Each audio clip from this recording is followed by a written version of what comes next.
আসসালামু আলাইকুম, welcome to ফ্লিটওয়ালা। সবাই ভালো আছেন? অনেকদিন পর ছাদের উপর অনেকগুলো সাদা কোয়েল পাখির বাচ্চা নিয়ে আসছি। অনেকদিন হয়ে গেছে ছাদের উপর ওইরকম কোনো কিছু ব্রুডিং করা হয় নাই। সাদা কোয়েল পাখিগুলো অনেকদিন ধরে খুঁজতেছিলাম, কোনো জায়গায় পাচ্ছিলাম না। কোয়েল পাখির এখন প্রচুর পরিমাণে হ্যাচারি আছে, তবে সাদা কোয়েল পাখি কেউ এইভাবে ম্যানেজ করে দিতে পারতেছিল না। অনেক ট্রাই করার পর মোটামুটি কয়েকজনের কাছে পাওয়ার পর একজন থেকে কোয়েল পাখিগুলো সংগ্রহ করছি।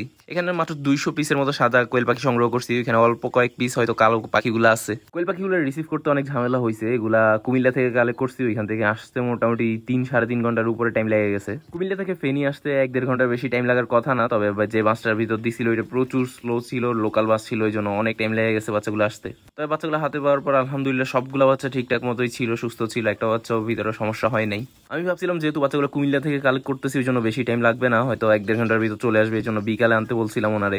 বিকালে বাসে উঠাই দেওয়ার পর মোটামুটি আমি বিকালে ওইগুলা নিয়ে চলে আসতে পারবো বাড়িতে, এটা চিন্তা করে বিকালে আনতে বলছিলাম, যেহেতু গরম পরে দিনের বেলা বাচ্চার সমস্যা হইতে পারে।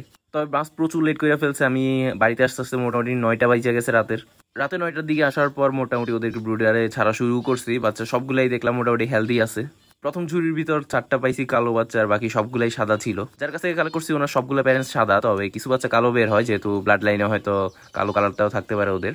বাচ্চা সবগুলো কালেক্ট করার পর আমি এখানে 8টা বাচ্চা কম পাইছি, 192 পিসের মতো বাচ্চা পাইছি। পরে যার কাছ থেকে নিছি ওনার সাথে যোগাযোগ করে সলভ করে নিছি। এখানে মেবি 192টার ভিতর 11 না 12 পিসের মতো কালো বাচ্চা আছে, আর বাকি সবগুলো বাচ্চাই সাদা বাচ্চা।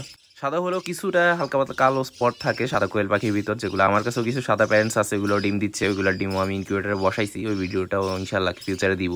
এই পাখিগুলো মূলত প্যারেন্টস বাড়ানোর জন্য নিয়ে আসছি। আমার এখানে যেহেতু সাদা পাখি কিছু আছে, আর কিছু বাড়ানোর জন্য এগুলো নিয়ে আসছি। এখান থেকে কিছু পাখি সেলও করবো, আপনাদের যদি কারো লাগে আমার সাথে যোগাযোগ করেন। অলরেডি আমার সাদা পাখিগুলো ডিম দিচ্ছে, ওইগুলো মেশিনে বসাইছি। আপনাদের কারো যদি সাদা পাখি বীজ ডিমও লাগে আমার কাছ থেকে নিতে পারবেন। আর এই যে বাচ্চাগুলো নিয়ে আসছি এগুলো 10-12 দিন বয়স হইলে এগুলো সেল করা শুরু করবো। কিছু বাচ্চা নিজের জন্য রাখবো, বাকিগুলো সেল করে দিব। বাচ্চাগুলো নিয়ে আসার পর মোটামুটি এখন পর্যন্ত একটা বাচ্চা মারা গেছে। আমি যখন ভিডিওটা এডিট করতেছি আজকে ওদের বয়স হয়েছে 3 দিনের মতো। এখন পর্যন্ত ওদের টেম্পারেচার মোটামুটি আমি 35 থেকে 37 ডিগ্রি এরকম রাখার ট্রাই করতেছি, যেহেতু এখন বাচ্চা নতুন একদম ছোট, প্রথম উইকে এরকম টেম্পারেচার রাখলেই ভালো। তবে দিনের বেলা লাইটগুলো অফ করে রাখি, দিনের বেলা লাইট ছাড়াও মোটামুটি 36-37 ডিগ্রি টেম্পারেচার কাছাকাছি হয়ে যায়। আর যেহেতু পাখিগুলো আস্তে আস্তে বড় হচ্ছে, ওদের স্পেসটাও আরো বড় করে দেওয়া লাগবে, এখনো হিজিবিজি হয়ে যাচ্ছে। এখন আজকে বয়স 3 দিনের মতো হয়ে গেছে, ফেদারও এখনো পুরোপুরি আসে নাই, এখনো ছোট বাচ্চার মতোই লাগতেছে ওদেরকে।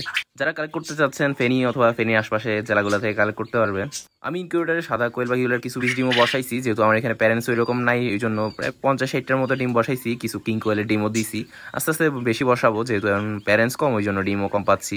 আর ডিমগুলো যদি বেশি দিন রাখি হয়তো ডিমগুলো নষ্ট হয়ে যাইতে পারে, এই জন্য অল্প ডিমই মেশিনে বসাই দিছি। আর গরমকালে কোয়েল পাখি ব্রুডিং করা অনেকটাই সোজা, যেহেতু টেম্পারেচার সহজে মেনটেন করা যায়।